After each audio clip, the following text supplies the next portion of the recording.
Imagine going to a term in school, middle school or high school, where there are no grades, no traditional classes, and no homework. You did a J term, you did it in a high school, you did it in a middle school. It's focused on career exploration and life skills. We wanted to have our kids explore from an early age career or college pathways that they could take. We wanted to give our kids a chance to explore what they normally wouldn't get to on a school day. And we took it from the Iowa career clusters, and the kids could choose from those career clusters what they wanted to participate in, or they could take an internship for the week. You could have a full week internship, or you could intern for 2 days, then do a career cluster. I'd heard about a year ago that I think the average middle school student can name something like 12 career choices, right? So they know a teacher, they certainly know what their principal does, they know what their parents do, maybe their friends' parents and so on, firemen, the person that works at the grocery store. But because they see those things, right? But they don't know what they don't know. A lot of families don't have the means or the expertise or the way to get those kids those opportunities. So we really wanted to take away all the barriers, obstacles for kids and give them a week to kind of see what they want to do. It also gave us a really good insight to see kids in a different light. A lot of times we're teaching standards and benchmarks, and yes, we have great teachers who teach to the learning styles of all of our kids. But a lot of times we don't get to see what they truly connect with, and we were able to do that. I had 0 office referrals that week. I did not have one student come down for a behavior. We got a different side of the teachers because we just, they're so used to teaching the curriculum that we have laid out for them that it was awesome to also see them explore. And it was awesome for the alumni to come back and say, I wish we would have had something like this when we were here. And Yes, they would like the J term week to be the whole school year. Awesome. Um, you spend all these literally years planning to this, and then to have a positive feedback right off the bat on, like, we literally changed some kids' lives, hopefully for the better. It was the highest attended week of school since I've been a principal. Kids were really, really looking forward to it, and the families really appreciated how much conversation there was at the dinner table. From a parent aspect, it was 100% positive, and that's not something that happens very often. It was a really fun week.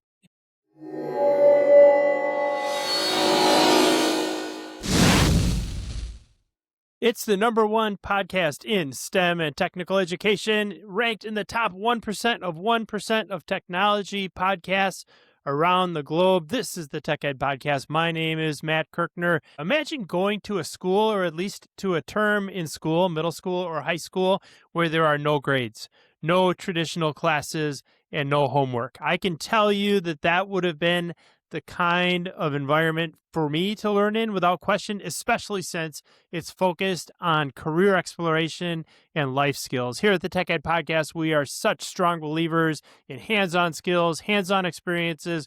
Choose your own adventure. Let students go in the direction that they want to. It's amazing the results we can create when we let them do that. And today we are going to learn about a school district in Iowa that did exactly that with a really creative J term. It happened over on the eastern end of Iowa at Camanche High School and Camanche Middle School. And today I'm joined by 2 great people. I'll introduce the first one, who is the principal of the middle school, Melissa Phillips. Melissa, so great to have you with us. Thanks, Matt. And Josh Davis is our second guest. He is the principal at Camanche High School. So we've got the middle school principal and the high school principal there in Camanche, Iowa. Josh, awesome to have you here. Thanks for having us. So let's start with this. I think about J term. I think of like maybe my friends in college going off to Europe and doing something really cool for a month or what have you, or maybe some interesting learning kind of jammed into a post-secondary environment. You did a J term. You did it in a high school. You did it in a middle school, Josh. So let's start with you. You did it at the high school. Tell me a little bit about, if a listener to this podcast doesn't know exactly what a J term is, what is that? It's a week in January when we first get back from winter break. So we ended our first semester before break and then had a little week here in between before second semester. And it's just a chance for kids to take away all obstacles and get them in a spot where they can really explore some careers and after high school type of instances. So we had teachers pair up and partner, and they took a different career cluster. They had to choose one of 8 career clusters, whether it's marketing, manufacturing, information technology, those things. And then the kids could choose from those career clusters what they wanted to participate in, or they could take an internship for the week. So they would go out and work in different areas, do an internship for a week. My son was at the county attorney's and wants to get into law.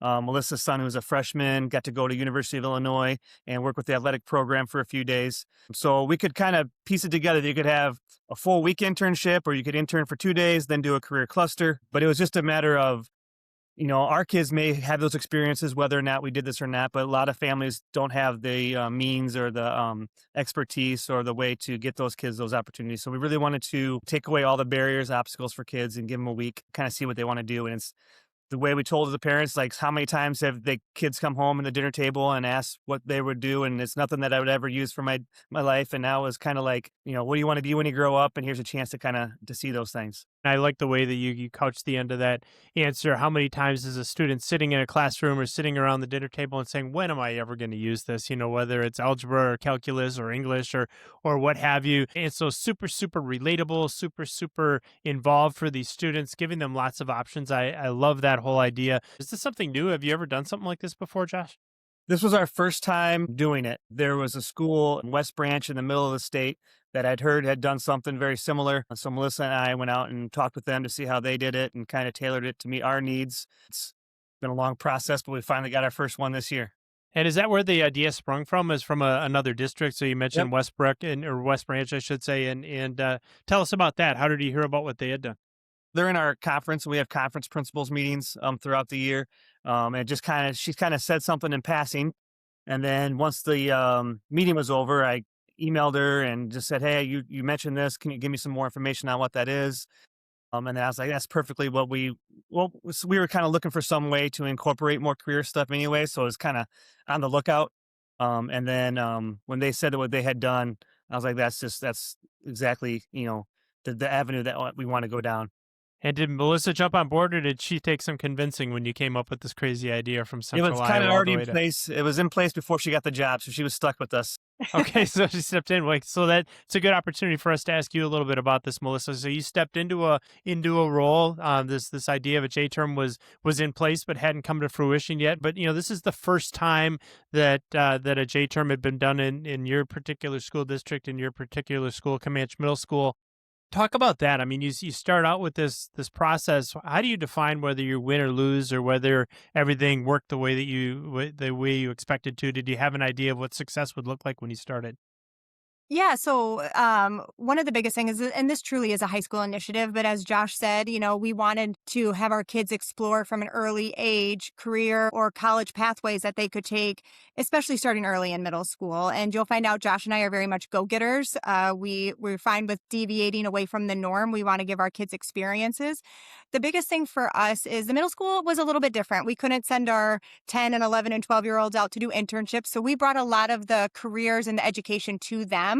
The biggest thing for us that we wanted to do is we wanted to give our kids a chance to explore what they normally wouldn't get to on a school day. It also gave us a really good insight to see kids in a different light. A lot of times we're teaching standards and benchmarks, and yes, we have great teachers who teach to the learning silos of all of our kids, but a lot of times we don't get to see what they truly connect with, and we were able to do that.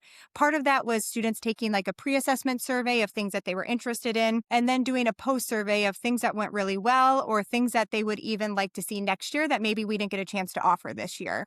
So let's talk about that a little bit. So students are going through this pre-assessment survey, which I really like that idea, right? Because if you think about, we don't know what we don't know. I'd heard about a year ago that I think the average middle school student can name something like 12 career choices, right? So they know a teacher, they certainly know what their principal does, they know what their parents do, maybe their friends' parents and so on, firemen, the person that works at the grocery store, but because they see those things, right? But they don't know what they don't know. So talk about, Melissa, this pre-assessment survey a little bit, and what kind of questions are the students answering to be able to direct them in whatever direction they should go? Yeah, so one of the things that we really wanted to focus on, and you were exactly right, I think kids understand a very small scope of what's out there outside of school. And so the middle school was set up differently. We wanted to be able to have our kids experience many different things under one. You hear Josh referred to career clusters. They were very specific. What if it was marketing, if it was business management, if it was becoming a lawyer, where we expanded ours a little bit more. So, for instance, one of ours was digging into farming fun. We included everything from agriculture to farming to truck driving, logistics. And so, what we really wanted to focus on was just allowing students to gain a better understanding. And our Monday through Friday during that week was different in every single J-term course that the kids could have selected. How many different choices did they have? Yeah, so we did 10. Josh will explain how high school is a little bit different. And part of ours is it allows for some creativity. What we did is we went over the top 10 courses that were going to be available. Students then got to pick their top 5, and we were able to select them and put them in a top 3 course for every student. And Great. so it was really well planned. It took a lot of thought process. I think Josh and I going through this, we're like, okay, we know this, we're going to change this for next year. It's our first year. There's a lot of things that we didn't know. And so we were really excited. I think we picked up some areas that we know we want to do better at next year, just because we've never experienced it before. But all in all, I think it went better than him and I could ever imagined. Awesome. And we'll get into some of the things you want to change and maybe some of the results on the back end here in a minute. As we dwell a little bit longer on the experience first for the middle school students, then we'll talk about the high school students as well. You said 10 options altogether. I don't expect you to name all 10 from memory, but you mentioned agriculture, which is certainly a fascinating one, and tying in the transportation and logistics aspects to that, I think is a really cool idea. What were some of the other experiences that the middle school students could choose from? Yeah, so some of the other ones, we had our Buzz Hub, which was like our marketing, getting into social media. Some other ones were the world of sports. So anything from what life could look like. If it was refereeing, you wanted to go down a career path. We brought in D1 athletes. We had different university coaches come in. They also got to get a behind the scenes look of how do you get ready for a game. There was talk with our activities director. So there was just a lot of things that went into that. Some of our other ones we did, it's called Lego Knots. Our students were able to FaceTime with NASA and present projects to them on robotics. They each got to present with their partners a robot that then the NASA employees got to give them feedback on, which was really exciting. Cool. Some of the other things we did, education, teachers, babysitting, daycare, and that's just a few. Thank you for not making me memorize all 10. Yeah, no, not at all. I'm impressed that you named as many as you did. And just a little bit more at the middle school, then we'll talk to Josh about the high school. In terms of who's delivering or facilitating this, is this teachers that are doing the facilitation and bringing in these subject matter experts, or how did that all work? Yeah, so that was actually interesting because before we even discussed the top 10 that we wanted to deliver to students, we had to get a feel from our teachers because our teachers are great, but they're not experts in agriculture or forensic science. That was another one that we did. So before that, we pooled all of our teachers together and we came up with different ideas. And okay, could this career fit under this course? Could we throw it into here? After we then took surveys from all of our teachers, we really narrowed it down to the top 10, and that's how we got our 10 courses. And then after we established our 10 courses, our teachers, just like our students, got to rank what would they feel the most comfortable in planning. And the planning, as Josh said, that this was a long process. It took all of last year for us to plan, contact guest speakers, line up transportation for field trips. So there was a lot of additional work that our teachers pushed through. We put them in teams of 2, just like Josh referred to, so that they could have a partner to plan together that would deliver activities, lessons. And like you mentioned before, Matt, this is not great. This is something we truly wanted to see, a different side of our kids. We wanted to expose them. We just wanted to give them an opportunity that they didn't get in a normal school day. And to that point, before I ask Josh a few questions, did you find that, certain students or certain profiles of students reacted a lot better to that model of learning and experience than maybe a traditional classroom? What did you see from that standpoint? Absolutely. One of the biggest thing, I am a huge proponent on project-based grading. I think that we teach our kids in such unique ways. Sometimes we get focused on paper pencil tests, and that's not, we're finding more and more that our kids don't learn that way. And if our kids don't learn that way, we're assessing them that way. And our school district has done a great job in allowing teachers to be flexible with how they grade. But as Josh and I were sharing some of our results, I had 0 office referrals that week. I did not have one student come down for a behavior. The teachers, we got a different side of the teachers because we just, they're so used to teaching the curriculum that we have laid out for them that it was awesome to also see them explore and dig into something that maybe there was a passion for, but now they got to bring it back and teach kids. But we had 0 behaviors. It was a really fun week. And I want to come back to some of those points you just made in a moment. Let's take the high school experience a little bit as well, Josh, and talk about, you mentioned things like business management, manufacturing. I think you talked a little bit about maybe an experience of being a lawyer. What were some of the other experiences that the high school students were able to choose from? So, yeah, we took it from the Iowa career clusters. The state of Iowa has some career clusters they want us to focus on. So we divided those up and did 8 this year, and we'll do 8 next year. Agriculture was one, marketing, law and public safety. That ended up being a pretty cool one. Human services, hospitality, tourism. So, yeah, we had a wide range. And in Melissa's case, the students were able to choose from a group of 10 and narrow it down to 5. Everybody got one of their top 3. How did that work in the high school? How did you make sure that all the areas were covered and that students were in an area of interest? Yeah, so in the first year, the biggest hurdle was like, what is J term, right? So trying to get information Right. to the students, to the parents, like, what are we signing up for? What are we supposed to do? And so really tried to get juniors and seniors, trying to really encourage them to do internships as much as we could. The hurdle being there that if they had to kind of secure their own internship, we'd give them ideas. So, talk to your parents, talk to your family, friends, like what kind of area would you want to be in and try to secure an internship. So if they weren't able to get an internship, then they were here with us at school, and then they were just they ranked 1 through 8 what their experiences would be. And we also had an outlier. We had one group of teachers really want to do a week-long sports one, career in sports. So we did deviate and allow them to have a week-long one. And we just told teachers, like, dream big, like, give me an idea. If you have an idea you want to do, we'll roll with that first. If you don't, then we'll default to these. Kids were able to kind of then just piecemeal. I think I want an internship, but when it came down to it, they weren't able to explore it. And then they were in a career cluster. But at least for round 1, everybody who filled out the survey correctly got their number 1 choice. Awesome. Yeah, keywords filled out the survey correctly, right? That's beautiful. Let's think about, I guess, first of all, some of the students are finding their own internships. Other students are learning and experiencing the J term at school. Do you have percentages? Like, what percentage of them were able to find their own internship? Yeah, so we have about 320 kids in the high school, and we had over 100 internships. Wow, awesome. And Yeah, what were just trying to you mentioned the law internship with the county. What are some of the other examples of internships that students Yeah. secured?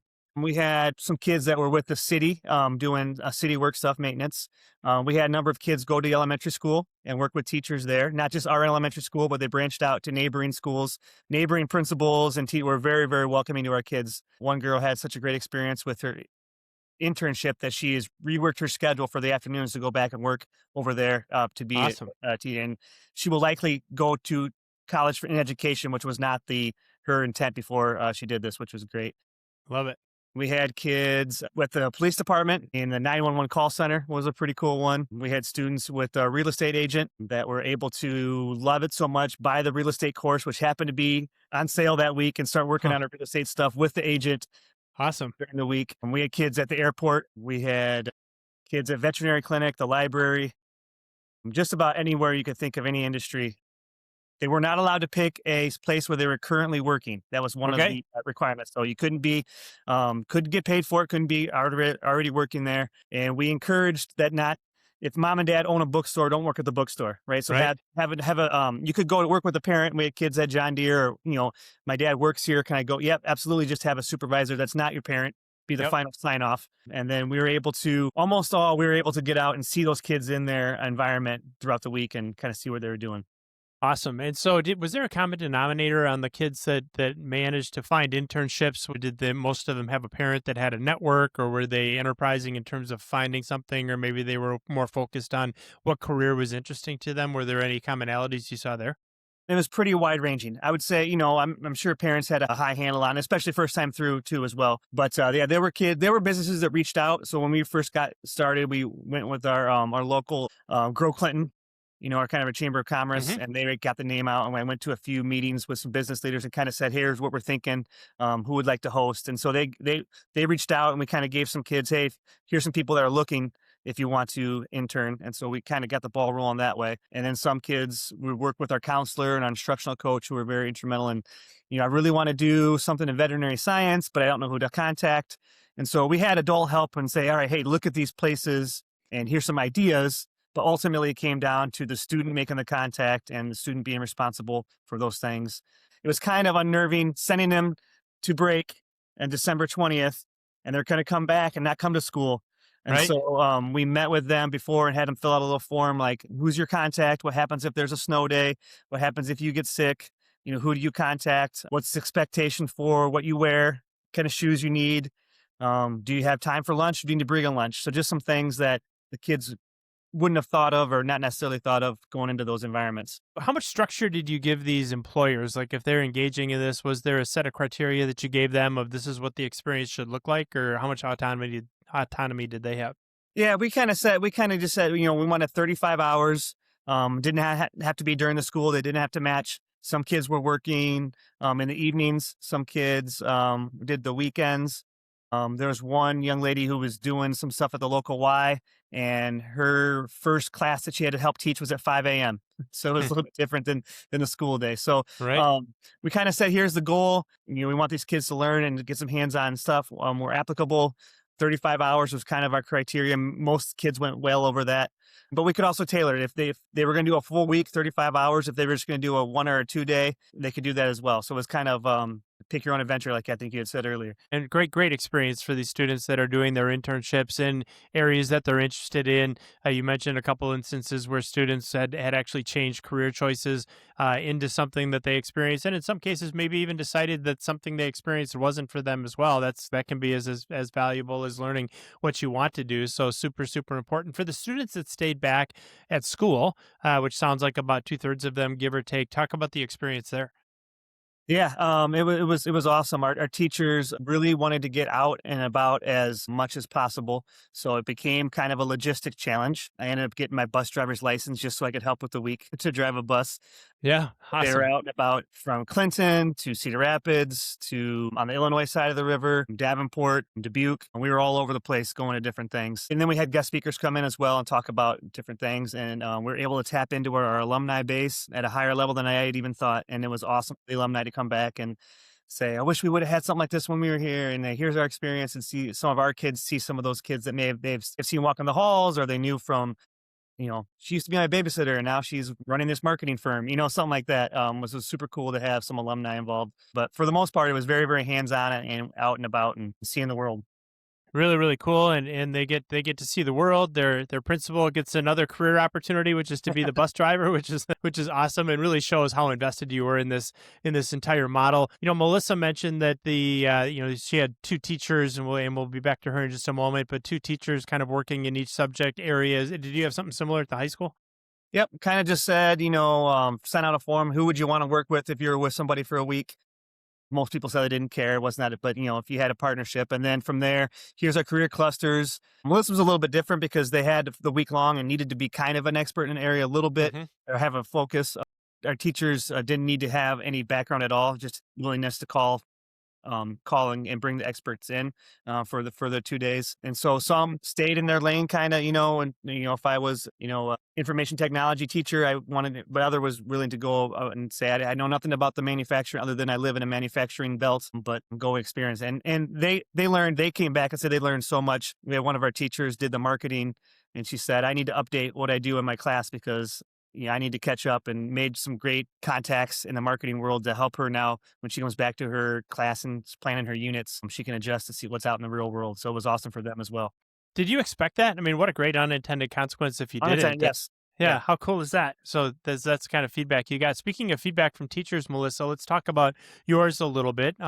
Anytime you're implementing change in an organization, you get some people that are gung ho, some people that maybe aren't so much, and others that kind of wait in the middle to see how it goes. Tell us a little bit about how your teachers embraced what they were doing. To Josh's point, they certainly in some cases had to be a little bit more of, if not subject matter experts, at least up to speed on some of these content areas where they were delivering learning to your students. Talk about how this was received by the teachers. Yeah, well, bluntly, they didn't have a choice. No, from the minute we started talking about this, it was all hands on deck.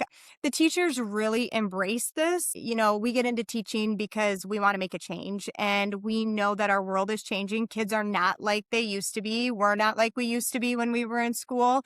And so we really wanted to explore different opportunities for our kids. And I think, like you had talked about, and unintended consequences is our teachers learn things too, which was really awesome. And one of these things that the unintended consequence kind of moving forward is our teachers had kids that they might not have had on a normal school day. So we are a building of 5th through 8th graders, and our 5th through 8th graders were all intermingled. Huh. This gave a chance for our 5th graders to work with our 8th graders. And for us, it kind of broke the stigma of a 5th grader thinking, oh, maybe the 8th graders aren't so scary, Hmm. and vice versa. The 8th graders, maybe those 5th graders aren't so annoying. So it really had some really cool output that we weren't predicting. Um, it kind of worked with our courses, though, that we offered that almost one teacher in there had a comfortability. So, for instance, our Dig into Farming, our math teacher, Caitlin Geis, is a math teacher. First job, second job, she goes home and she owns a farm. And so there was a lot of connections, I think, that a lot of our teachers made.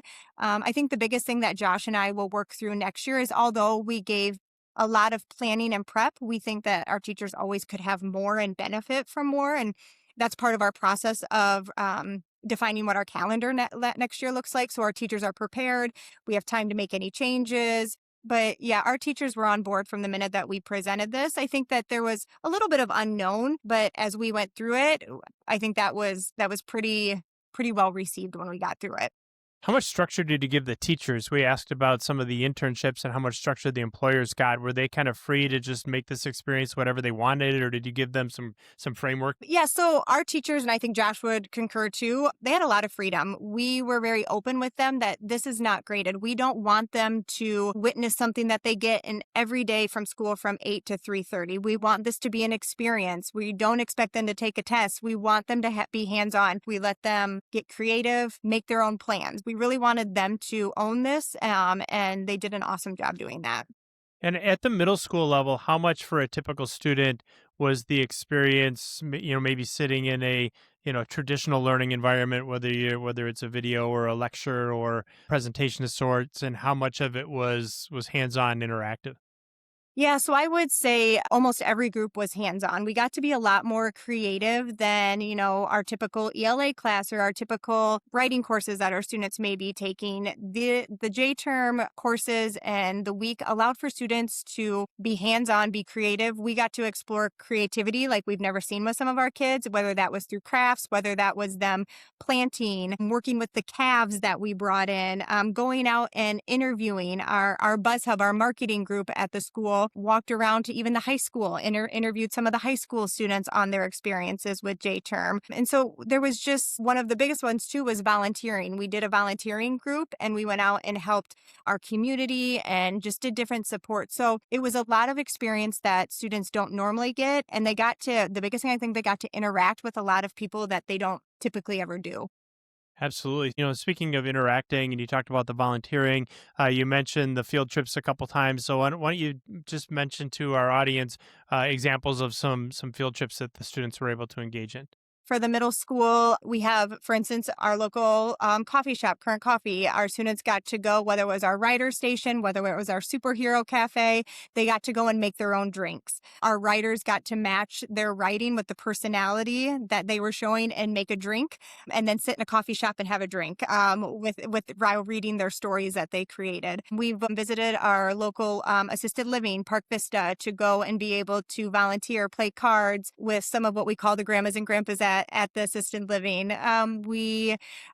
Grow Clinton was a huge asset, as Josh mentioned before. Our middle schoolers got to go there. We went to a dairy farm. There was just a lot of different exploration, but I know Josh experienced a little bit more outside of the area that we went for some of those full day experiences. Yeah, it sounds like a full court press from not just your community, but surrounding communities, employers, and so on. What kind of feedback did you get from, let's say the coffee shop when you've got the students going in there, or the assisted living facility? Did you get feedback from the individuals who either owned or ran those organizations? Yeah, some of the feedback that we got is it was really reassuring for me is, oh my gosh, your students came in and they were so polite. They were so appropriate when they came in and they asked for help. They asked such good questions. And that's one thing that we're really trying to work with our kids and question questioning. Like, it's okay to question. It's okay to get deeper answers so you can really understand.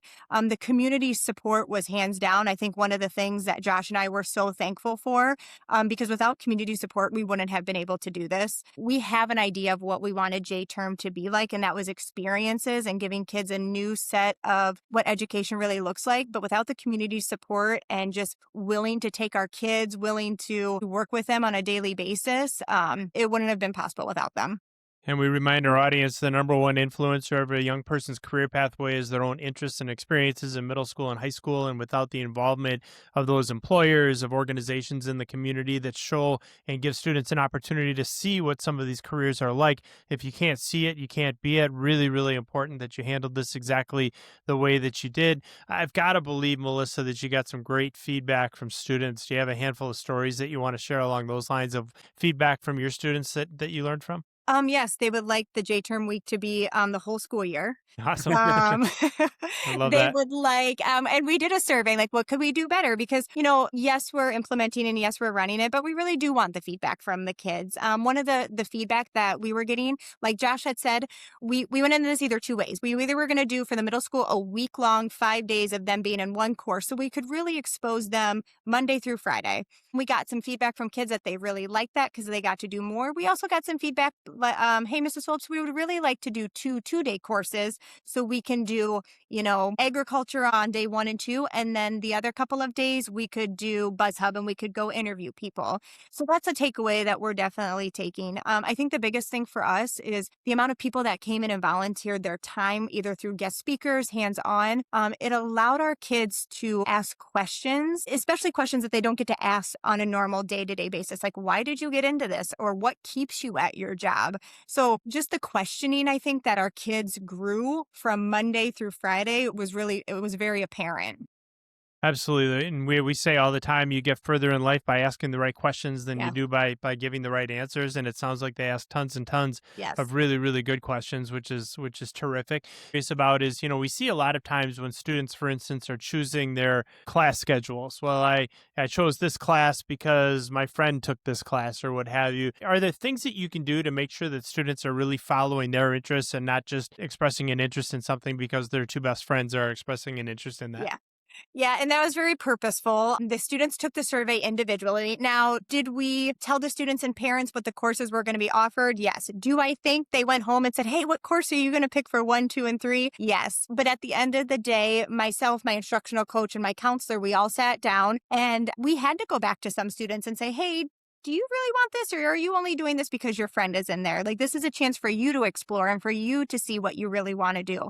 So some changes were made, but it still was in with their top 3 because our students a lot of times are with the same kids throughout their whole Monday through Friday, their 8 o'clock to 3:30 time. And we really wanted them to feel comfortable with where they are. And sometimes that's surrounded by friends, but we also really wanted them to explore things that they normally wouldn't. And they also gained some new friendships. Just like I said, our 5th through 8th graders, they were with each other all day long. They sat with lunch together. And now we still have 5th and 8th graders talking to each other in the hallway and say, how is this going? Because they took it past just J-term, which is what was one of our hopes for.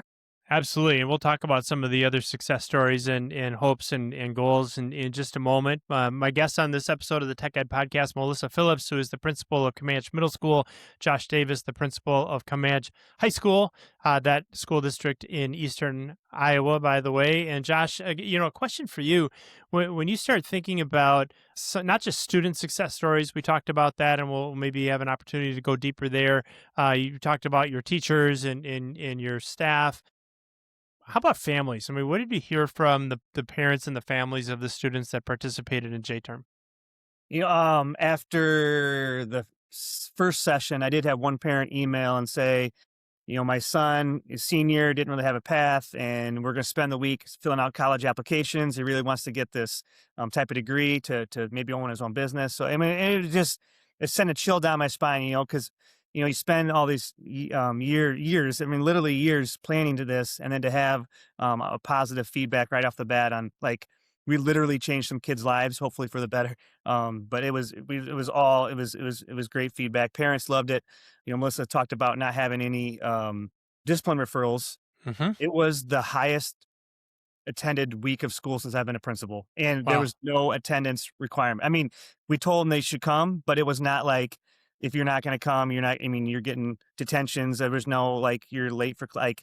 We have some late policies and we have some attendance policies. We're talking to the school board or other people in charge. Like, they're like, what are you going to do for attendance? Like, well, let's just see how it goes for year one, right? And Hmm. part of it is coming back off a 2-week break. It's easier to be there, but kids were really, really looking forward to it, and the families really appreciated how much conversation there was at the dinner table those evenings and nights. And from a parent aspect, it was 100% positive, and that's not something that happens very often. No, for sure not. It's 100% positive. And I want to just underscore the two things that both of you now have mentioned. And one of them is the lack of behavioral issues and referrals to the office, which really tells you. It tells you something, right? It tells you that, and it might even be, I don't want to read too much into it, but maybe some of those students that are a little bit more prone to acting out in a traditional classroom, those are the ones that get the most engaged and the most benefit in some cases out of this style of learning. I can tell you from experience, that was my story when I was going through middle school and high school. Is the more interactive the learning could be, the more I could be moving around, the more I could be not just sitting at a desk, the better I behaved at school. And I think that's true certainly of a lot of boys and a lot of students. And then the attendance side of it as well. Students didn't want to miss this educational experience as they were going through it, which just tells us, I think, the more interactive, the more interesting, the more specific to their interests. Not that all education can be like that. Sometimes we have to learn things maybe we don't want to, but the more that we can align learning with a student's own interests, the better results we're going to get. I've got to believe that that's one of the great victories of this whole process. Josh, are you going to do it again next year, or was all this logistics and bus driving and coordination and everything not quite worth it? It's already built into the calendar for next year. We'd be idiots not to keep it going as well as it went. Yeah, it sounds like it went incredibly well. The teachers, are you getting the sense that they want to maybe do something a little bit different in terms of their areas of interest? Do they want to stay kind of in the same lane that they were in this last year, or is it too early to know that? Yeah, so the 8 clusters will flip. So it'll be new. So there won't be any repeats this year. And then Okay, the following year, it'll go back and repeat. So got it. I think some really enjoyed it and wanted to do it.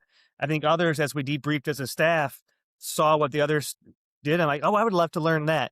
So is there a way to kind of meet them in the middle? Do you want to keep your same partnership and do what you did? And then our law and public safety was a 2-day course. After that went through, it probably could have been a 1-week course. Okay, They came and did a crash simulation. They did fingerprinting. They did so many hands-on interactive things that one side got and maybe the other side didn't. So to make that a full week, we would do that. And we had kids participate in that thing that had not. I've been in the classrooms, and some of the kids who were dominating some conversation hadn't said much words in many other courses. So going through and seeing some of that stuff was awesome. And yeah, we're definitely ready to go. We had a chance to debrief as a staff at the end of the week. So our Friday, which we hadn't really mentioned the Friday part of it yet, but on a Friday we had JA come in and do some interview skills with kids. So we had a budgeting activity where they got a budget and going around and talked about how many cars they would have, how many Netflix accounts, how many cell phones, based on your career. We had interview skills. We had how to handle yourself in the workplace. So our Friday was kind of our wrap up, and maybe what did you learn from the careers, and then taking that to, all right, I'm a freshman, I liked this. We have course registration coming up. What high school courses do I need to take to kind of pursue these type of things? So after that, kids were done on Friday. Our staff met and they got to kind of talk about what they had done to other staff members. Because in my seat, we got to see everything was going on and move around, but they were so in their zone, they didn't have a chance to kind of know what other people were doing. So it was a great end of the week for us to kind of talk about what we had done and teacher, oh, I would have loved to hear that and tell me more about this. And it was a great community fellowship at the very end on what they were doing. Is there one teacher comment that really sticks out to you as you're reflecting on the week? Something that somebody said that's like, wow, this is why we did that.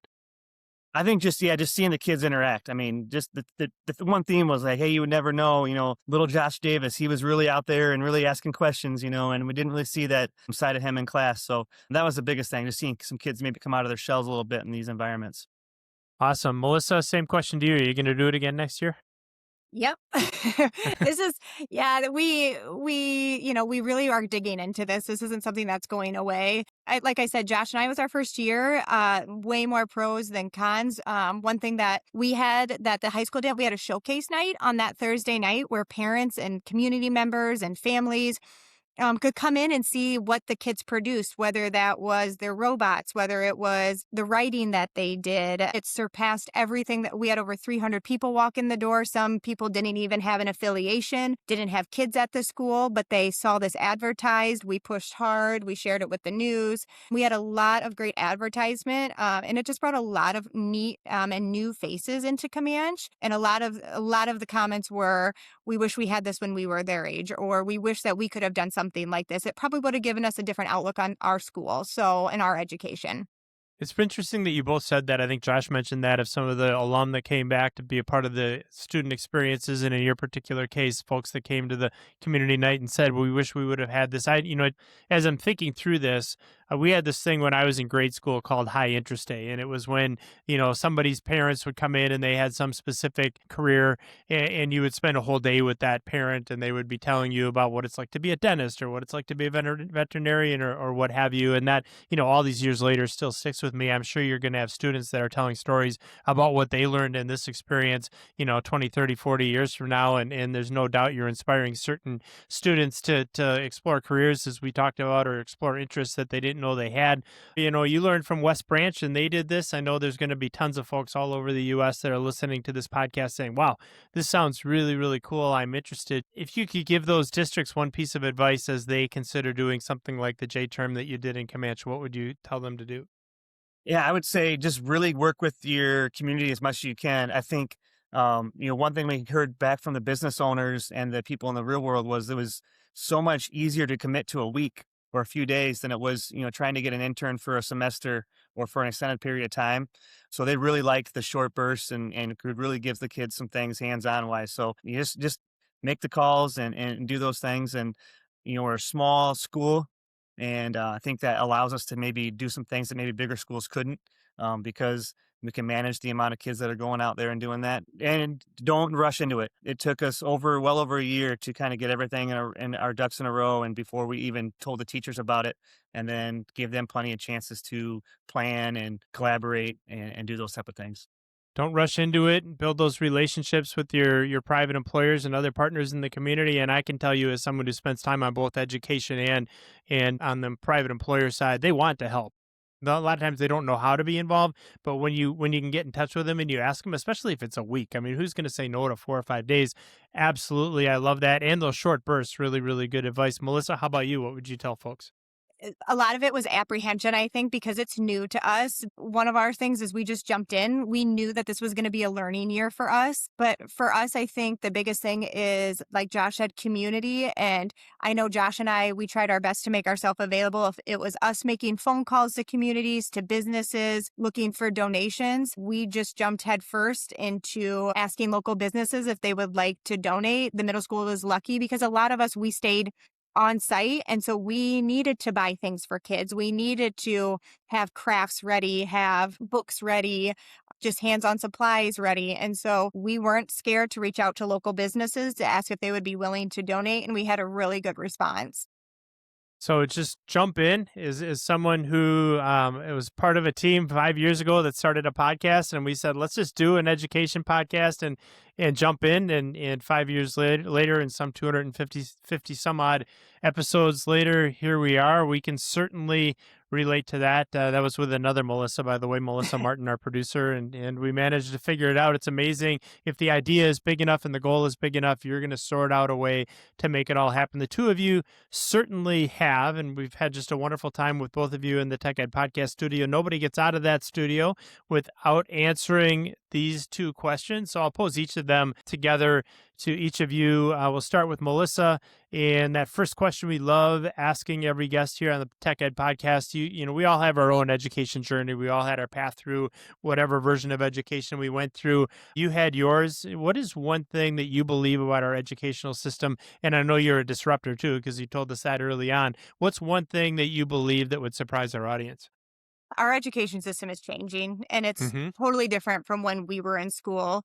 I think we have to embrace technology. The world AI is coming quick at us, and we are actually, as a district, looking at our AI policy because it's not going away, and we want to get our kids prepared and use it purposeful. I use AI every day. I think Josh uses AI every day, and it's a tool that we find that is going to probably set some of our kids apart, knowing that they were taught purposely how to use it and be prepared for the real world. But I just think one of the biggest things for me is taking our kids where they're at and pushing them where they need to go, because we know all of them can get there. That's a beautiful answer. And we're obviously huge believers of all that here at the Tech Ed Podcast. Education is changing, certainly being affected by technology from, edge to cloud, artificial intelligence, and so on. And we have an obligation to morph ourselves into that future, if for no other reason that it's the right thing to do for our students. Josh, same question to you, and then we'll come back to Melissa. Your education journey, different than Melissa's, different than mine. You had your own. What's something that would surprise our audience that you believe about education? I think we need all the adults to step up to protect the high school experience for kids. I think kids get wrapped up on some things, and there's a lot of different pathways after high school. But the kids that really want to work, we really got to protect that. You have your rest of your life to work, right? And the kids who really want to get to college, don't rush in and take so many college classes as a high school student. Step back. You don't need to take all those classes. Step back. Be a high school student. Be involved in the stuff. I think as adults, we really got to fight. There's going to be exceptions here or there. But just really fight for those kids to keep the high school experience, because I think it's really, really sacred. Yeah, you only go through high school once. There's all kinds of things that you can not necessarily only learn in high school, but high school is the best. And some of that's academic. A lot of it isn't, but making sure that we're protecting that experience, that makes a ton of sense to me. And one more question for each of you. We'll stay with Josh for the next question. Going all the way back to your 15-year-old self, you're a sophomore in high school, just like those sophomores and just like those high school kids you were just talking about in your last answer. You could give that young man one piece of advice, Josh. What would it be? Invest in Bitcoin, maybe. There you go. Yeah, I think trust the people who are there for you, to trying to help you. And maybe you didn't want to listen as 15, but there's a lot of good people in my life around that time that have influenced where I'm at today. So.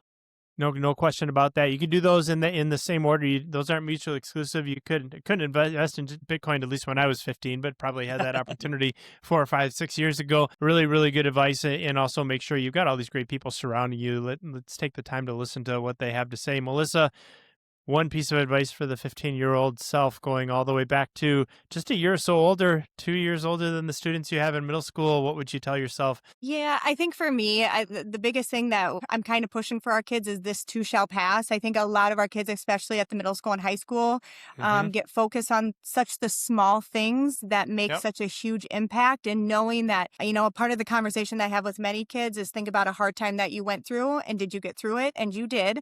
And so this too shall pass, meaning keep working hard. I came from a family of educators. My parents, my sisters, all educators, still are educators. And like Josh said, some families kids don't have people that surround them to push them for their best interests. And Josh and I and all of our teachers are stepping in to do that, and just to surround yourself with people that will get you there. It's really an example of the really, really important work that you're doing. This too shall pass, by the way. I love that. If I had $1 for every time that I've repeated that to myself, spiritual, of course, as many of us know, I could have bought $1 billion of Bitcoin probably for all the times that I've told myself this too shall pass. But I agree. Keep things in perspective.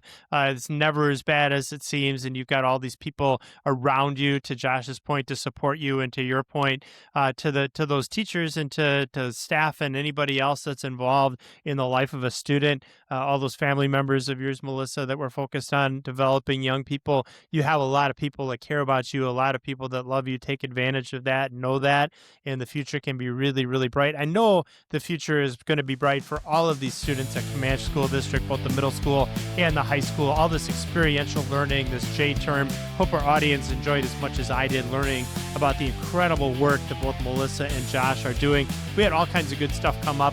We'll link any of the resources that we mentioned in the show notes. We do have the best show notes in the business. You will find those at techedpodcast.com/Camanche. That is techedpodcast.com, CAMANCHE. And when you're done there, be sure and check us out on social media. We are all over social. You'll find us on TikTok, on LinkedIn, on Facebook, on Instagram. YouTube page is still blowing up. The YouTube videos that we're now doing this episode in video form, getting all kinds of views there as well. So check us out on social media. When you're there, say hello. Don't forget to be back next week for the Tech Ed Podcast. Until then, my name is Matt Kirchner. I am your host, and thank you for being with us.